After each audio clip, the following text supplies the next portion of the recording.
Ate? Ay, teka lang. Ate Velma. Ate Velma. Andito si Sir Noah. Ay, halika. Sir, tuloy ka. Alam mo ba, Sir? Kanina pa hindi makabangon yan. Noah? Hi. Titang, bakit mo pinapunta dito si Noah? Paano naman kasi ate, nag-aalala na ako sa'yo. Ayaw mo magpapilit pumunta sa ospital. Baka kasi pag si Sir Noah... Ang OA talaga? Nilalagnat lang naman ako.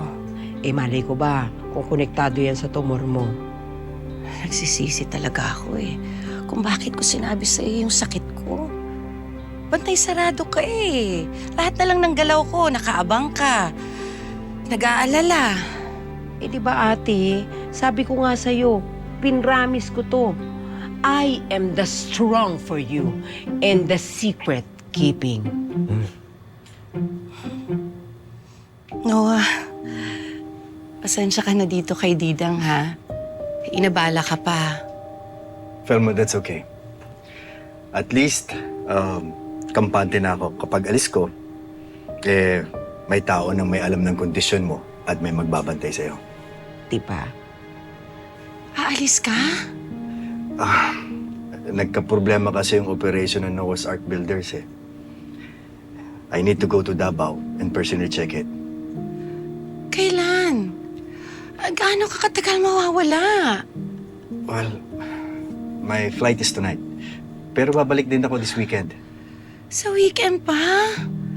Ang tagal!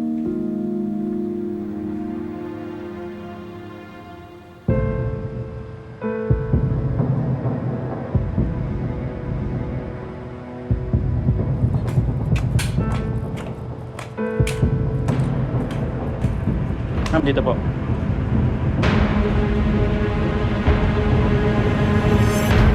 Mga walang niya kayo? Ha? Mga walang niya? Mga walang niya kayo? Ha? Walang niya? Ma'am, tama na. Walang niya? Tama na, ma'am. Walang niya kayo? Ito. Ano nga pinagsasabi niyo, ha? Pagawa ano sinasabi mo dyan, ha? Wala Tama na akong po, inutos ma'am. sa inyo. Ano, pati ako dadamay sa mga katarantaduhan niyo? Sinabi lang po namin yung totoo, Miss H. Inutusan niyo kami. Oo nga po. Talaga mga sinungaling kayo, ha? Gusto niyo talaga? Abot! Ha? Talaga sinungaling kayo, Ha? Nandiyan ka. Kala niyo, ha? Kala niyo, Tama na, ma'am. kala niyo. Tama Ano? na. Tama na. Dedemanda ko kayo, naiintindihan mo? Dedemanda ko kayo!